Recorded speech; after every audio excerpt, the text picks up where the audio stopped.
Sebastián tiene como título de su charla Obreros del Kernel por 20 minutos. Sebastián Álvarez tiene 36 años, una gata negra que se llama Chipá.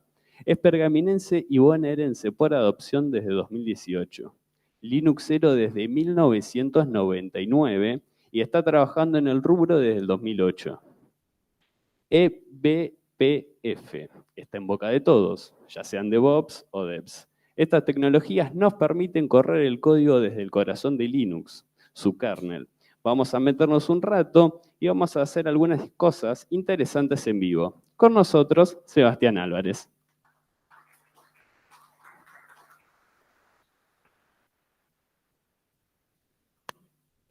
Es la primera vez que uso uno de estos, así que ya desde ahora mismo, discúlpenme. Gracias por la espera, gracias a la universidad, gracias a los muchachos de técnica que nos están ayudando también y por supuesto a Scrollarme. La universidad pública abriendo los espacios para este tipo de cosas, para que los estudiantes, los curiosos, los nerds, que estoy seguro que acá hay bastantes, espero todos, se interesen y se agremien a estas cosas. No quería dejar pasar esa presentación y ese agradecimiento por el espacio. Vamos a hablar de un par de cosas muy ñoñas, espero, y espero que les guste. Y vamos a tener también un momento de ejemplo práctico. Vamos a intentar que entre todo. Esta disposición, estilo pianista, Fito Páez, Charly García, es porque básicamente no pude hacer trabajar la resolución así. No es que les quieras dar la media espalda, pero bueno, es la disposición que logramos para que funcione. Como también me presentaba Fran, lo que dice ahí, 36 años, pergaminense bonaerense, 2018. Estoy con Linux desde el 99. Si bien estoy con Mac, estoy con Linux. Vamos a probar todo Linux, no lo vamos a probar en Mac.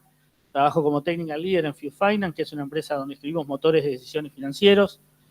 Y bueno, me gusta pensar lo que hago en dos partes, ¿no? Lo que me da de comer, Node.js, React, AWS, y lo que me entretiene, lo que me gusta hacer, lo que me gusta nerdear aparte, Linux, Python, C, Go, Perl, diferentes cosas. Y mi gata, Chipa, nuestra, también mi señora esposa Virginia, y también me gusta la retrocomputación, eso que ven ahí es una Pentium 200 corriendo de OS, que ayer fue hecho open source, así que otro detalle interesante.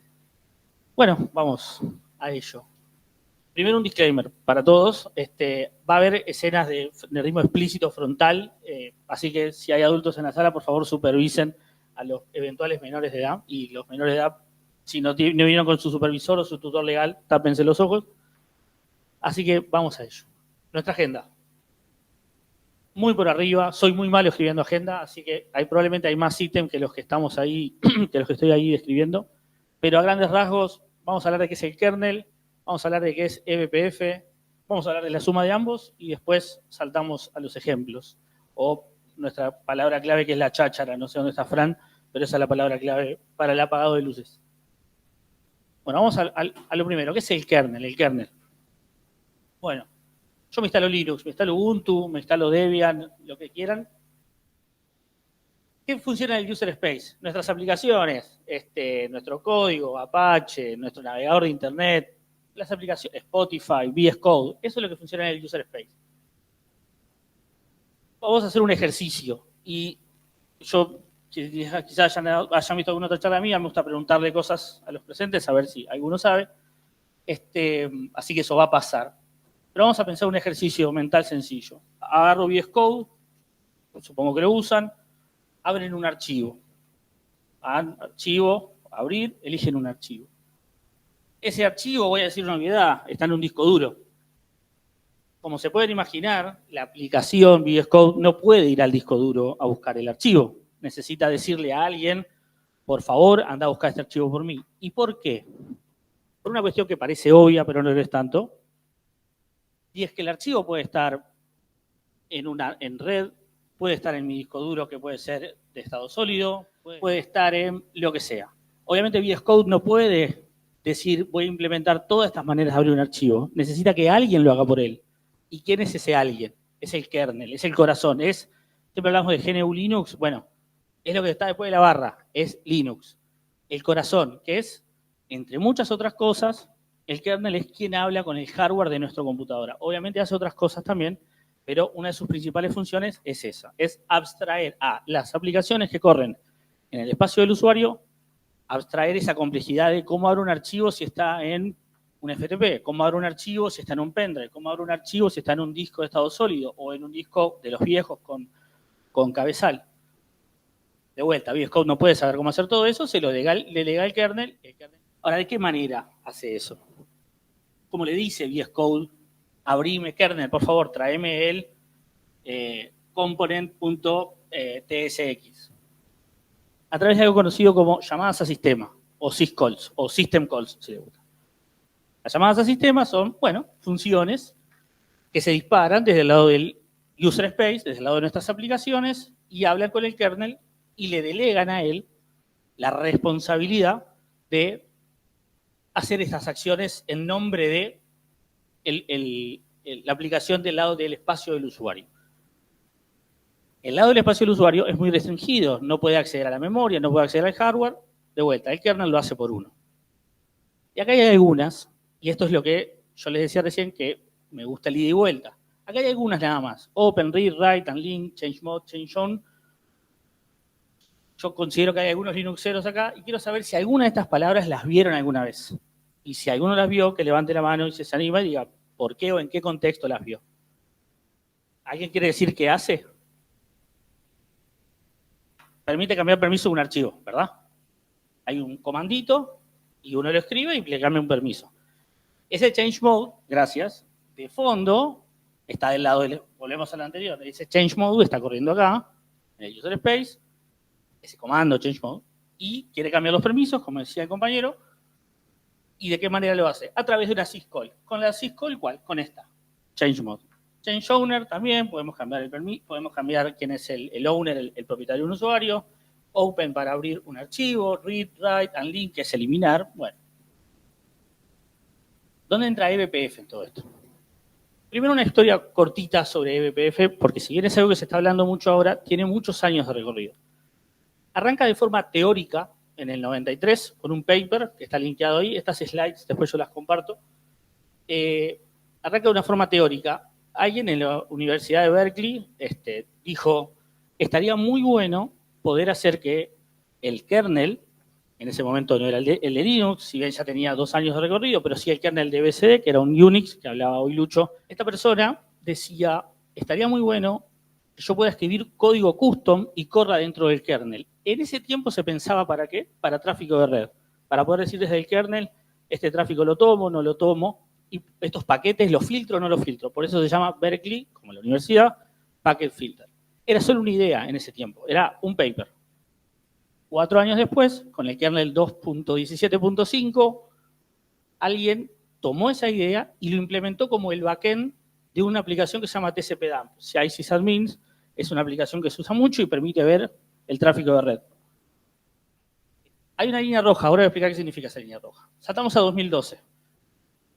Se pone en el kernel 3.5 un módulo llamado seccomp que permite definir para aplicaciones qué llamadas a sistemas se pueden hacer o no. Imagínense que yo no le permito a una consola ejecutar un change on o un change mode. No le permito a un usuario hacer estas llamadas a sistema. ¿Por qué la línea roja? Porque podríamos decir como antes de la línea roja, la utilidad mayor era red. Solo pensarlo en red, paquetes y filtrar cosas de red. De la línea roja hacia abajo se mantiene la idea de utilizarlo como filtro de red, pero empiezan a entrar otros factores, como esto, cuestiones de seguridad. En 2014 se da como el boom más importante, se crea la Extended Berkeley Packet Filter, que no solo ya es red, no solo son llamadas a sistema, ya es básicamente cualquier o casi cualquier cosa que pase en el kernel, yo lo puedo escuchar, yo lo puedo hacer un evento y capturarlo y trabajar con él. Entonces, por eso es la línea roja, ¿verdad? Entra la suma del kernel base eBPF.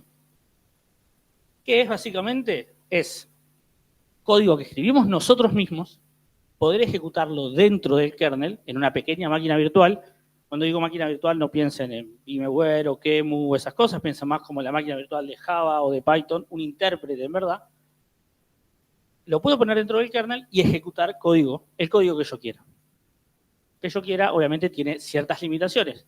Imagínense que uno no podía bloquear el kernel con un loop infinito, por ejemplo.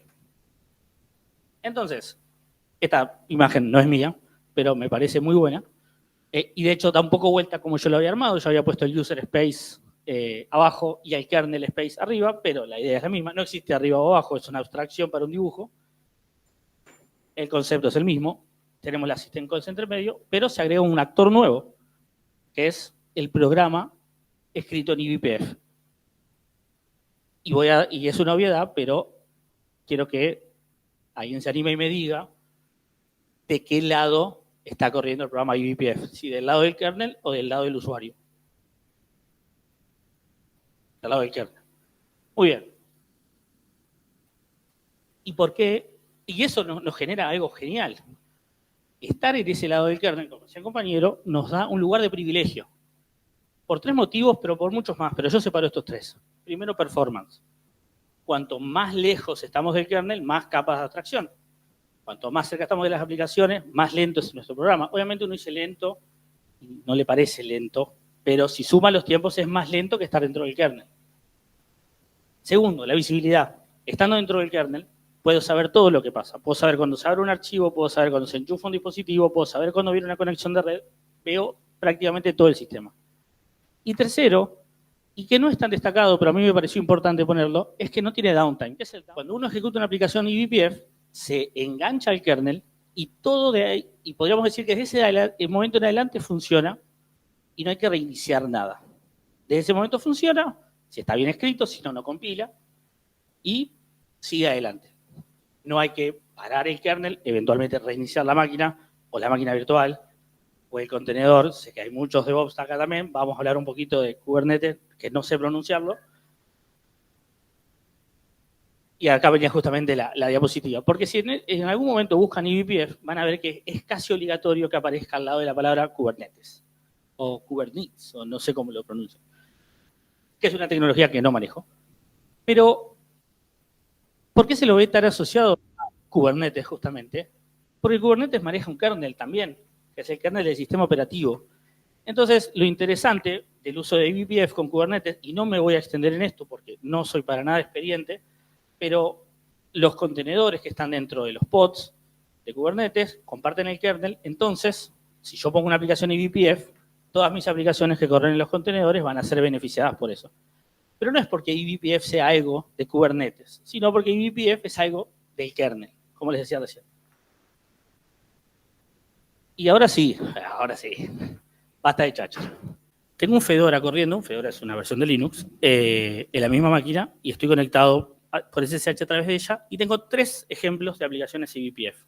Vamos por la primera. Todo esto lo tengo en un repo, que después lo pueden revisar si quieren, no hay ningún problema. Tengo un Hello World para empezar, como lo más básico, ¿no?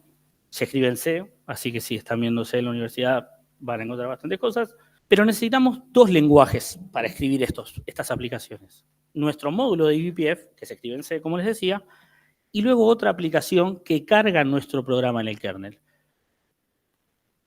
Yo creo que hay una conexión entre los lenguajes y hay hasta una conexión como un poco cósmica, que para mí los programadores de C programan en Python y programan en Go, los programadores de C++ programan en Rust, son como, o en Java, son como diferentes para mí, esos son categorías arbitrarias que armo yo, pero lo que van a ver acá es C con Python.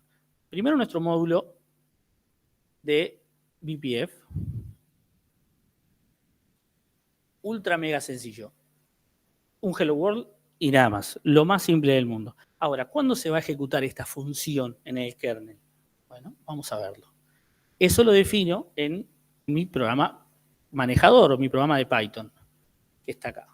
Le vamos a decir, bueno, lee el archivo hello world bpf.c que vimos recién, cárgalo dentro de una variable, bla, bla, bla, y en un momento dice, básicamente te vas a atachear, vamos a hacer que Vim nos ayude un poco. En la línea 14, salió fuerte. En la línea 14 dice algo así como te vas a enganchar a una syscall y vas a enganchar el programa que escribí recién a una syscall. Podemos decir que cada vez que nuestro sistema Linux haga una llamada sistema chmod que se hace con la aplicación o el comando chmod, va a aparecer un hello world. vamos a probarlo. No apareció el Hello World, que tenía que haber aparecido arriba. No pasó nada. ¿Qué podemos hacer? Podemos averiguar cuál es realmente el nombre de la syscall, porque chmod tiene diferentes variantes. Hay un comando que se llama strace que nos permite agarrar un programa y que nos diga qué syscalls está llamando. Entonces, agarremos el programa chmod y preguntémosle cuál es la syscall que está llamando. Hay una cantidad de syscalls, los programas hacen muchos syscalls, es increíblemente performante el kernel de Linux, se hacen como 100 llamados al kernel solo para un comando. Hay una cantidad como esta que se llama openat o newfstat o close o lo que fuese, pero miren qué interesante esta. Está llamando a la syscall, exactamente. ¿Y cómo se llama la syscall?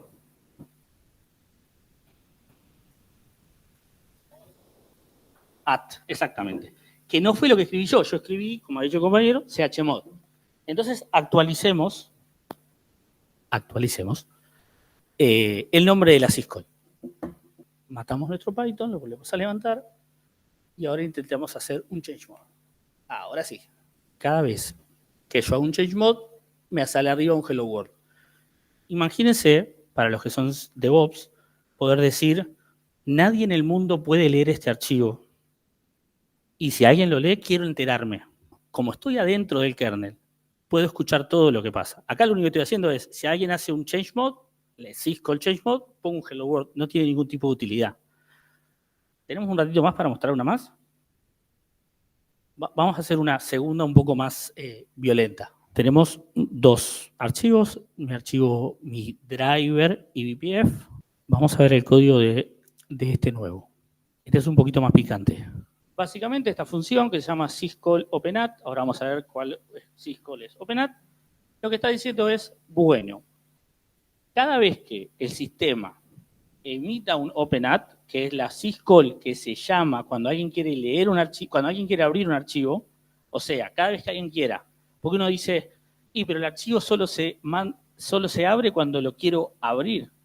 No. Si yo quiero copiar un archivo, primero lo tengo que abrir para leerlo y copiarlo. Si yo quiero eliminar un archivo, no, si yo tengo que eliminar un archivo no, porque esa es otra syscall. Si yo quiero, modificar un archivo, lo tengo que abrir. Imagínense si yo puedo marcar un archivo y decir, si a vos alguien te quiere aplicar la syscall abrir, no lo permitas. Poné un mensaje que diga not allowed, como dice ahí en la 15, not allowed significa no permitido, y mandar una señal, la señal número 9. Los que sean linuxeros saben que la señal número 9 es matar. Básicamente, este programa va a ser, si vos querés abrir un archivo, que ahora le vamos a decir cuál es, yo te voy a matar, no te voy a permitir hacerlo. Hay en la línea 14, está diciendo si found no es null, si found es igual a 1, eso no importa. En la firma de la función línea 9, bien que recibe algo que se llama ptrdex, dfd, bla, bla, bla, no importa. El tercer parámetro, file name, es muy interesante, porque ese file name es el file name al que están intentando abrir. Cuando la función se ejecuta, esta función ya sabe sobre qué archivo se quiere aplicar la syscall. En este caso, qué archivo se quiere abrir. En el ejemplo anterior lo hicimos para todos. Había un chmod, no me importa. Entonces, yo en file name recibo un puntero, recibo el string donde tengo el nombre del archivo al cual quieren abrir y lo busco en la línea 12 en una lista de archivos con la que yo configuro y digo, bueno, si es uno de estos archivos, bloquealo. Vamos a levantar esto en vivo. No le mostré el manejador en Python. Es bastante similar al anterior. Básicamente dice, te vas a enganchar a la syscall openat y levanto por parámetro un nombre de un archivo y al ponerlo en este files, del otro lado, del lado del kernel, lo voy a poder buscar. Básicamente desde Python le mando al kernel cuáles son los archivos que no quiero que se puedan abrir. Ese archivo se llama tmp intocable, es el archivo que no se pueda básicamente leer. Lo quise leer, me mató la aplicación. No pude ver el contenido.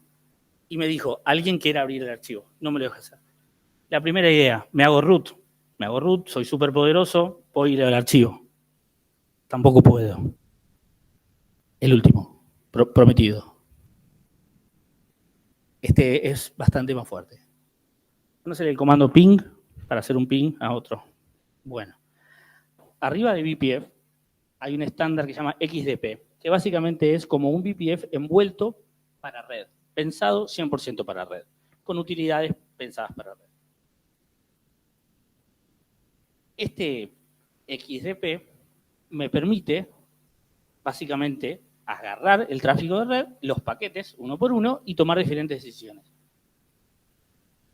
Y lugares súper avanzados como Cloudflare, Netflix, Facebook, tienen hardware de red que permiten que el hardware mismo corra eBPF. Imagínense que el hardware mismo corra el código que hacen ustedes. Es lo más rápido de lo rápido, porque está ahí en el metal. XDP permite eso, lo que lo tiene que permitir es el hardware, obviamente. Si no lo puede poner en la placa, lo puede poner en el kernel, como vimos. Lo puede poner en el driver. Y en mi caso, como es una máquina virtualizada, mi driver no tiene soporte para eso, lo pone en el kernel, como vimos recién. Acá hay mucho código en C que básicamente recorre los paquetes que recibo y lo que está chequeando es qué tipo de protocolo es el paquete que recibo. Tenemos muchos protocolos, pero los comunes, TCP, UDP y MSP, ping, básicamente. Y yo ahí pregunto si el protocolo es igual a 1, que es 1, es ping. Básicamente, si me están haciendo un ping, responde con un drop. Y un drop es, no dejes pasar este paquete. El último ejemplo, entonces, es básicamente evitar el ping, que ya lo muestro. El manejador en Python es muy sencillo. Básicamente, le leo el archivo y le digo cuál es mi interfaz de red, lo cual en este caso es falso, porque no carga el eBPF en mi interfaz de red, porque mi placa de red no permite esto. Lo carga en el kernel, pero es como un modo falso. Y lo pongo a correr como les mostré los anteriores. Esta ya es mi máquina, la Mac local. Vamos a pinguear, y no me contesta. Yo tiro esto abajo y borro el programa, porque es diferente que los demás. Y como ven, me vuelve a contestar. Pude filtrar el tráfico de red directamente desde eBPF. Obviamente, nadie va a sentarse a escribir un firewall a mano. Hay una cantidad de aplicaciones para hacerlo. Cilium, Tetragon, todo ese tipo de aplicaciones ya hacen este tipo de cosas, pero este es el backend de todo este tipo de cosas. Es código en C. Material interesante, al menos para mí, estas 5 charlas, súper interesantes las 5, súper cortitas, además muy al hueso. Material después en libros. Estos son 3 libros excelentes, tengo los 2 primeros en papel. No hablan de eBPF específicamente, pero hablan de las tripas, de las entrañas, de cómo funciona Linux.